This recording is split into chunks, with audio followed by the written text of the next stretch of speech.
del ejército, que disparaban al ejército, no a la gente. Fíjate qué chistoso. La torre de Relaciones Exteriores. No, aquí, perdón, de la iglesia esta, de esta iglesia. Había inmiscuidos francotiradores. Allá también en aquel edificio, en la parte de arriba, toda la parte de arriba de aquel edificio. ¿Sabes? Y aquí pues obviamente también. Entonces tú imagínate de dónde venía el fuego, venía de allá, venía de acá, venía de acá y venía de acá. Estabas completamente en medio, ¿para dónde te hacías? Había francotiradores que estaban tirándole al ejército, parece que tenían orden de disparar, no a la gente sino al ejército, pero eran del mismo ejército. Supuestamente había algunos del Estado Mayor Presidencial, y otros que eran del famoso Grupo Olimpia, ¿verdad? En ese caso pues también del ejército. ¿Esta gente tenía algún tipo de distintivo? O sí, un pañuelo. Traían la mayoría un guante blanco en la mano izquierda y otros traían un pañuelo también blanco. Aquí en esta mano traían un guante blanco o un pañuelo, pero andaban vestidos así como andas tú, como ando yo, de civil. Pero uno que ya está ducho en esas cosas de reconocer a la gente, nosotros les decíamos a cualquier persona, así le decimos los pajaritos, por la forma de su, tú sabes, el corte especial también que llevan, ¿verdad? Y luego hasta de aquí ya se nota, ¿verdad? Pero sí todo eso está completamente identificado, yo no estoy descubriendo nada. Sí. Lo que sucede es que yo filmé, pero Servando aseguraba que eran 120,000 pies. De todos modos era una cantidad tremenda, es muchísima película. En rollos de 400 pies, no eran, parece que había algunos rollos de 1,000 pies también, traíamos magazines de 1,000 pies, pero dudo, no que Gobernación, que el expresidente don Luis Echeverría entregue ese material, sí. Porque yo creo que, bueno, él lo tiene. Parece que Servando aseguraba que lo había entregado a la presidencia, lo cual no creo. Lo importante es quién ordenó, cómo y por qué, y quiénes fueron los causantes de eso. ¿Quién engañó a quién? Porque el mismo ejército te va a tirar contra el mismo ejército. Eso es lo importante. ¿Quién ordenó esa entrada de francotiradores a este lugar para asesinar a sus mismos compañeros, para provocar esa masacre? Creo que es que el pueblo de México sepa la verdad, y la verdad está en esos rollos.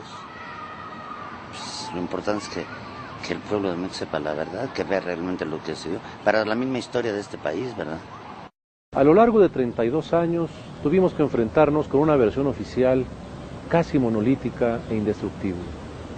Esta versión oficial tenía 3 bases esenciales. El primero, que el movimiento estudiantil había sido financiado, dirigido, manipulado por gobiernos de países pertenecientes a la órbita de la Unión Soviética.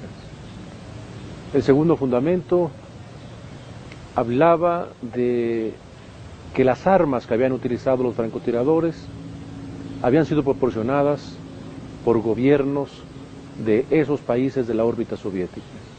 El tercer fundamento de la versión oficial era identificar a los francotiradores de esa noche con estudiantes. Los francotiradores pertenecían a un cuerpo de élite adiestrado por asesores norteamericanos en el manejo de explosivos y en la comisión de actos terroristas. Imposible que solamente 10 francotiradores hubieran puesto en jaque a un destacamento militar tan numeroso. Debemos hablar de comandos.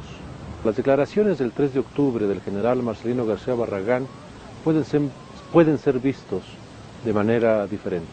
El presidente Díaz Ordaz le propone la suspensión de las garantías, la implantación de un toque de queda en el país. La respuesta pública ante la prensa extranjera y nacional del secretario de la Defensa, afirmando que no habría suspensión de garantías y que el jefe de las fuerzas militares era él, podemos leerla ahora como una respuesta a la traición del Estado Mayor Presidencial de ese momento, aparecería como la lectura de un fortalecimiento del Estado de Derecho, tal como lo decía en ese momento el secretario de la Defensa, y que a lo largo de 30 años nosotros hemos leído exactamente en el sentido contrario. El general García Barragán compara el 2 de octubre con Tlaxcalantongo y con Huitzilac, afirmando que la traición del 2 de octubre era más grave aún porque aquí se había actuado contra gente inocente, contra el pueblo, contra los estudiantes. Es interesante que en la mentalidad del general García Barragán, el 2 de octubre sea comparable con Tlaxcalantongo y Huitzilac. Se trata de traiciones militares al presidente Carranza y al ex secretario de la Defensa, general Serrano. Está recalcando esa comparación el carácter traicionero de las acciones del cuerpo de élite de francotiradores del Estado Mayor Presidencial de ese momento.